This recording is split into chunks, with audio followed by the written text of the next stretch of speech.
क्या आप जानते हैं कि बाबरी मस्जिद भारत ही नहीं एशिया की सबसे मशहूर मस्जिद मानी जाती है। ये मस्जिद निर्माण और स्थापत्य कला का सबसे बेहतरीन नमूना थी। इसे भारत का इस्लामी द्वार भी कहा जाता था। बाबरी मस्जिद को बनाने में 2000 मजदूरों ने हिस्सा लिया। इसे बनाने के लिए दुनिया भर से इंजीनियर और आर्किटेक्ट बुलाए गए थे। ये भारत की एकमात्र मस्जिद थी जिसमें सबसे पहले वॉइस रिफ्लेक्शन टेक्नोलॉजी का इस्तेमाल किया गया। बाबरी मस्जिद का निर्माण 1528 ईस्वी में बाबर के सेनापति मीर बाकी ने करवाया था। ये 16वीं सदी में बनी उत्तर प्रदेश की सबसे बड़ी मस्जिद थी। बाबरी मस्जिद इस्लामी वास्तुकला का सबसे बेहतरीन नमूना थी। इसे बनाने के लिए दुनिया भर से पत्थर लाए गए थे। ये भारत की अकेली मस्जिद थी जिसमें सबसे आधुनिक एयर कूलिंग सिस्टम का प्रयोग किया गया। इस मस्जिद में ऐसी तकनीक इस्तेमाल की गई जिससे अंदर कभी गर्मी महसूस नहीं होती थी।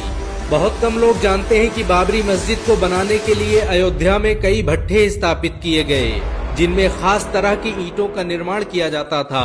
इस मस्जिद को बनाने के लिए जिन ईंटों का आविष्कार किया गया वो आज पूरे भारत में इस्तेमाल की जाती हैं। आपको ये जानकर शायद हैरानी हो कि बाबरी मस्जिद कभी अयोध्या की सबसे ऊंची इमारतों में से एक थी। एक समय इसमें पहुंचने के लिए बड़ी बड़ी सीढ़ियों का सहारा लेना पड़ता था। बाबरी मस्जिद में बनी मेहराब 200 फीट ऊंची थी, जिसे अजान देने के लिए इस्तेमाल किया जाता था।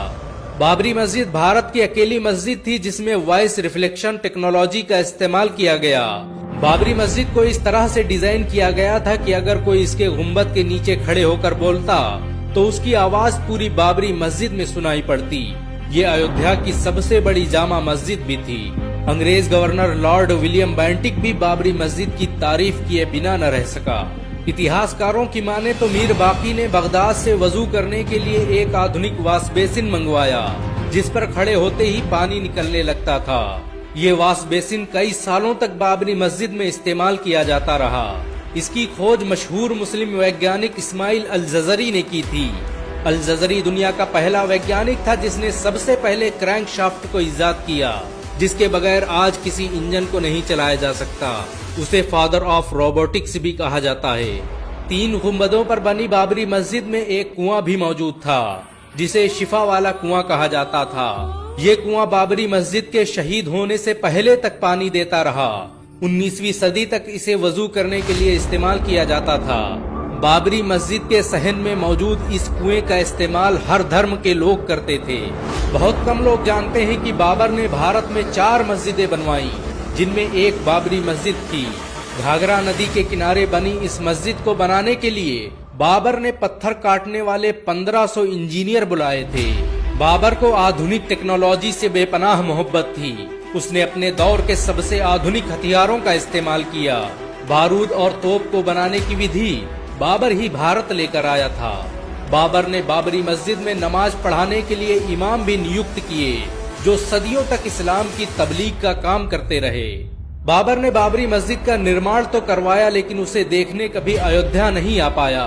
बाबरी मस्जिद का निर्माण पूरा होते ही उसकी मौत हो गई। कहा जाता है कि बाबर अयोध्या को मुगल सल्तनत का सबसे ताकतवर केंद्र बनाना चाहता था। यही वजह है कि उसने पूरी ताकत लगाकर अवध रियासत को मुगल सल्तनत का हिस्सा बना दिया। अयोध्या को पहचान दिलाने में बाबरी मस्जिद का बड़ा किरदार रहा।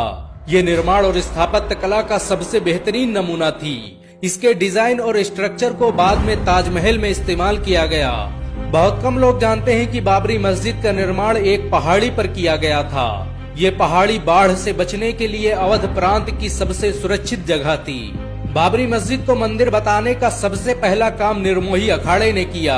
1853 में नवाब वाजिद अली शाह के दौर में सबसे पहले इस मस्जिद की जगह मंदिर होने के शगुफे ने जन्म लिया और देखते ही देखते एक युद्ध में बदल गया। अंग्रेजों ने जांच पड़ताल की और इसे मस्जिद होने का सर्टिफिकेट दे दिया। आपको ये जानकर शायद हैरानी हो कि तुलसीदास ने अयोध्या में बैठकर ही रामचरितमानस लिखी, लेकिन उन्होंने किसी मंदिर को गिराकर मस्जिद बनाने का जिक्र नहीं किया और न ही इतिहास की किताबों में इसका कोई ठोस सबूत मिलता है। जज से लेकर सरकारों ने कई बार बाबरी मस्जिद को मुसलमानों का धर्म स्थल बताते हुए ऐतिहासिक फैसले दिए। 1949 में सिविल जज ने बाबरी मस्जिद को मुसलमानों की मिल्कियत बताते हुए कहा कि इस पर मुसलमानों का हक है और ये एक मस्जिद है जिसका निर्माण बाबर ने करवाया था। बहुत कम लोग जानते हैं कि बाबरी मस्जिद में जिस दिन मूर्तियां रखी गईं वो जुमे का दिन था। इसी विवाद के बाद फैजाबाद कोर्ट ने मस्जिद में ताला लगा दिया। जिस वक्त बाबरी मस्जिद के साथ ये सब हो रहा था उस वक्त कांग्रेस की सरकार थी। नेहरू ने इस विवाद को सुलझाने के लिए तत्कालीन सीएम गोविंद बल्लभ पंत को आदेश दिए, लेकिन उन्होंने नजरअंदाज कर दिया। 1986 में राजीव गांधी ने मस्जिद के कपाट फिर खोल दिए और उसी वक्त राम मंदिर आंदोलन की शुरुआत हो गई। अडवाणी की रथ यात्रा ने सब कुछ बदल दिया। ये रथ जहां से गुजरा वहां की आबो हवा बदल गई और भारत में एक नई राजनीति का आगाज हो गया। 6 दिसंबर 1992 में अयोध्या में कार सेवा का ऐलान हुआ और फिर चंद लम्हों में 2 लाख कार सेवकों ने बाबर की बनाई इस मस्जिद को धूल में मिला दिया। बाबरी की शहादत भारतीय संविधान का खुला मजाक थी। ये भारतीय इतिहास का काला दिन था। सरकार, अदालत और नौकरशाहों के आंखों के सामने जो हुआ वो अपने आप में एक दस्तावेज है। बाबरी मस्जिद को जिस वक्त शहीद किया गया उस वक्त अयोध्या में धारा 144 लगी हुई थी। बाबरी मस्जिद की शहादत के बाद भारतीय रुपये की वैल्यू अचानक 6% घट गई और महंगाई आसमान छूने लगी। बाबरी की शहादत पर बेरोजगारी इतनी बढ़ी कि आज तक उसे कम नहीं किया जा सका। बाबरी मस्जिद की शहादत के बाद हुए दंगों में भारत को 9,000 करोड़ रुपए का नुकसान हुआ। बाबरी मस्जिद भारतीय इतिहास की सबसे विवादित मस्जिद मानी जाती है। इसके केस में 10 लाख से अधिक पन्नों और 2000 से अधिक दस्तावेजों का इस्तेमाल हुआ।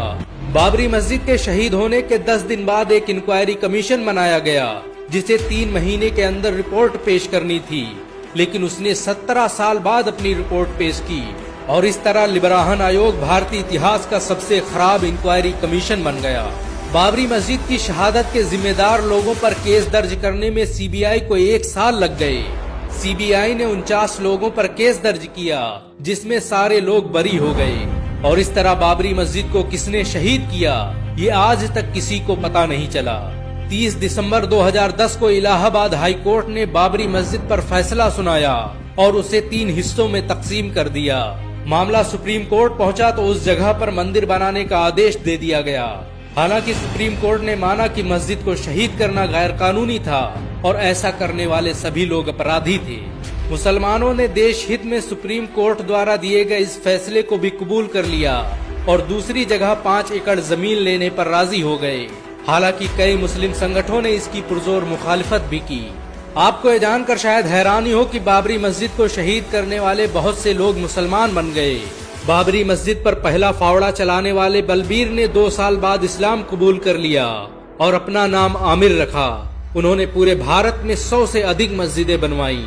बाबरी मस्जिद भले ही शहीद हो गई लेकिन उसका इतिहास आज भी लोगों के दिलों में जिंदा है। बाबरी आज भी गर्व से अपने शौर्य और बलिदान की गाथा सुना रही है। अगर एक मुसलमान होने के नाते आपको